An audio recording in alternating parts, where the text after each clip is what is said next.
İsrailin baş naziri Benyamin Netanyahu həqiqətən ölübmü? Gündəm xəbərin efirində bir məlumatı diqqətinizə çatdıracağıq. Məlumdur ki, son günlərdə sosial şəbəkələrdə məhz İsrailin baş nazirinin ölüm xəbərləri sürətli şəkildə yayılmaqdadır və geniş müzakirə olunur sosial platformalarda.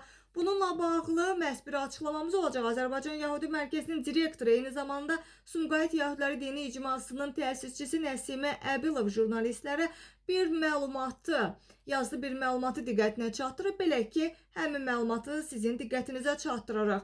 Hörmətli Azərbaycan media sahəsinin nümayəndələri son günlər sosial şəbəkələrdə bir sıra media saytlarında və platformalarda İsrailin baş naziri barədə həqiqətlərə uyğun olmayan, bəzən də bu sual kimi də xəbərlər verilir. Eləcə də İsrailin bəzi şəhərlərinin süni intellektin köməyi ilə yaradılan şəhər xarabalıqları nümayiş etdirilir. Bütün bunları nəzərə alaraq İsrail şəhərlərindən hazırki müharibə vəziyyətindən və baş nazirin briefing müsahibələrindən xəbər almaq istəyirsinizsə, Azərbaycan Yəhudi Media Mərkəzinin İsrail üzrə bürosunun rəhbəri İqor Raytapeldən ala bilərsiniz. Nəzərinizə çatdırım ki, İqor Raytapel daim baş nazirin mətbuat xidməti, eləcə də İsrail hərbi qüvvələrinin mətbuat xidməti ilə daim kontaktdadır. Yalan, saxta məlumat və xəbərlərdən uzaq olmağınızı arzu edirik deyə məlumatda bildirilib.